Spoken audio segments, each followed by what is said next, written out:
Ghostbuster. If you enjoyed today's video, please like, subscribe and check out all my other Ghostbusters content, especially my Ghostbusters themed magic.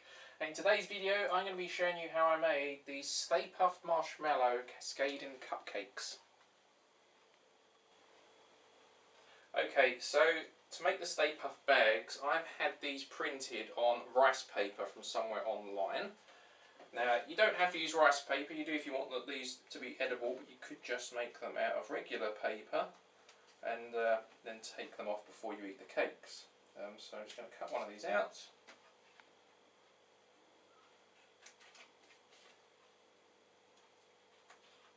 And this picture that I've got is a picture from a tin sign, a Stay Puft tin sign that was made by Factory Entertainment that I found online. So I just put it into Photoshop. Just knock this up really quickly. You can see it's the same both sides, and then just got a little flap, which we're going to use edible glue on. So again, if you're going to use just regular paper, use any glue. If you want them to be rice paper, you're going to need to use edible glue. I'm just going to use this as a guide, just so I get it folded okay.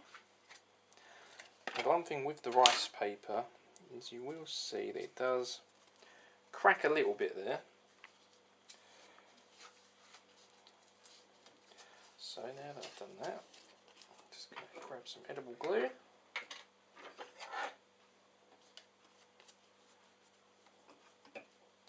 Just put a little bit of that on these flaps.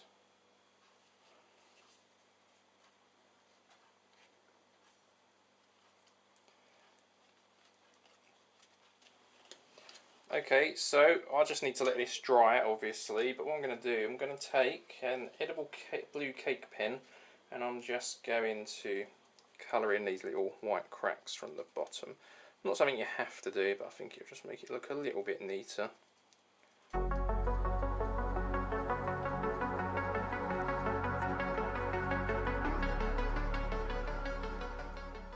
then I'm just going to let that dry and then we'll move on to making the cake.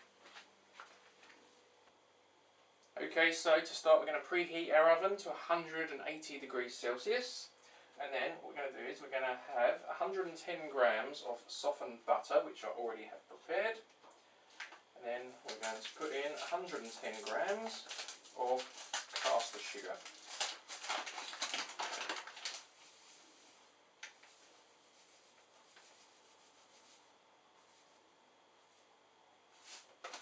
And then we're going to mix that together with an electric whisk.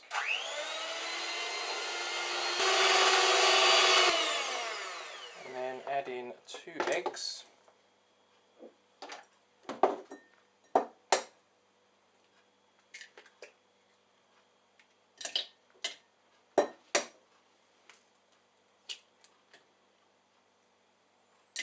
And mix all that together. Make sure you get all the bits down this side.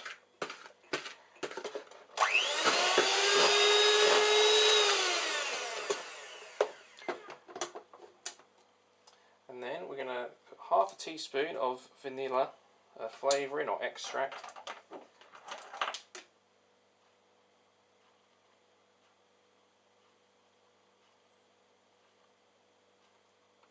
think it's just a tad over half.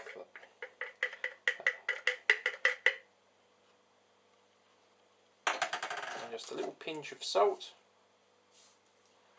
And then 110 grams of self-raising flour. So I'm just going to make sure these scales are reset properly.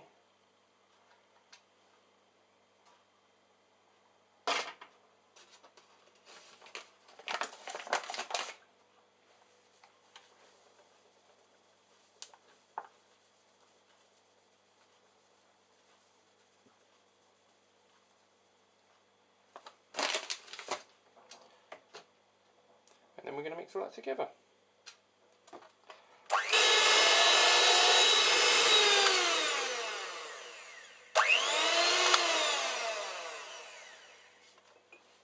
Now we're ready to put that in the cake cases. Okay, so that is all done. So what we're going to do is we're going to put that in the cake cases.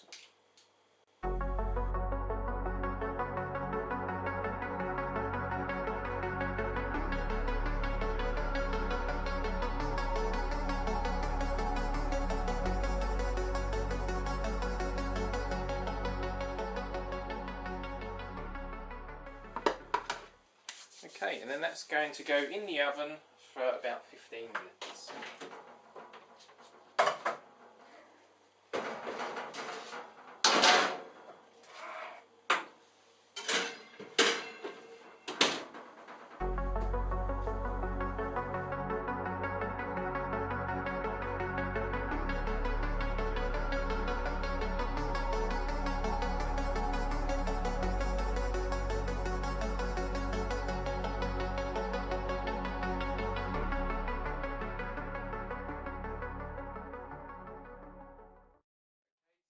Been 15 minutes. Let's have a look. And the way to tell if they're done is you take a skewer, push that in the middle, and yeah, if you want it to come out clean, that means they're done. So you'll notice that they haven't risen all the way, and that's not. I didn't actually want that anyway.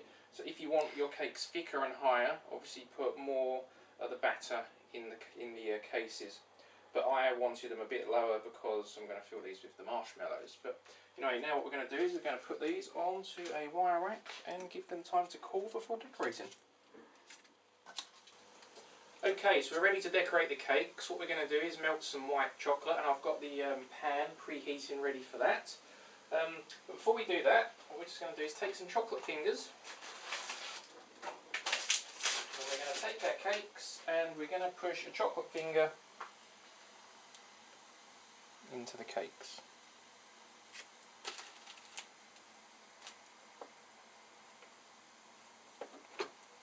Like this. And now we're going to melt the chocolate. So we'll get onto that. Okay, so the way I melt chocolate is I fill up a pan full of water, take a glass bowl, put on top of the pan, and using white chocolate for this. And we just put some of that in there. I use Milka chocolate because it melts very nicely. You do have to lift it up every now and again, just make sure that it's released the excess steam.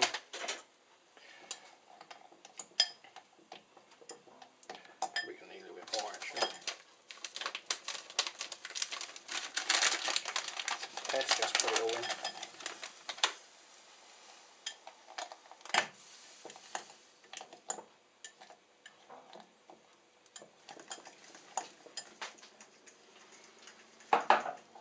Okay, so our chocolate's melted. Now what we're going to do is we're going to take one of the cakes.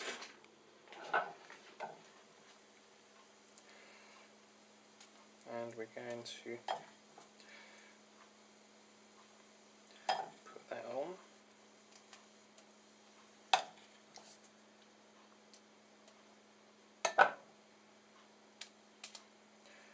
Cover the finger.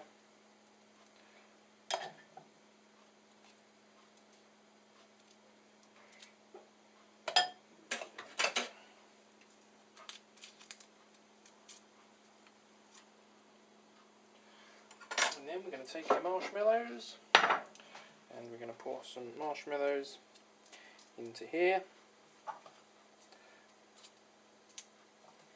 Now I use white chocolate just because I think it looks nicer in the gaps of the marshmallows rather than milk chocolate. And then what we're going to do is we're going to just stick some marshmallows to that melted chocolate that's going up the side of the finger. You have to be quite quick just before the chocolate sets.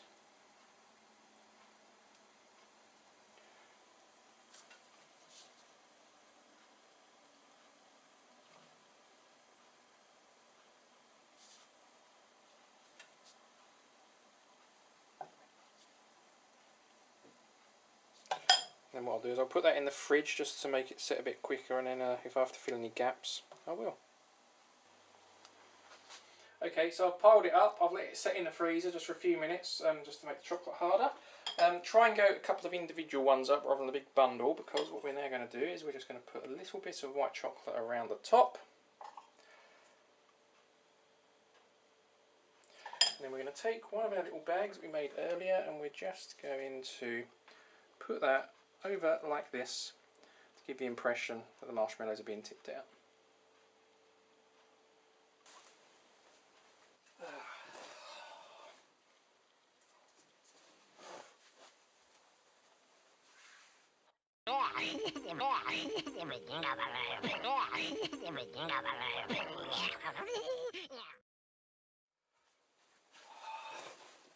Slimer!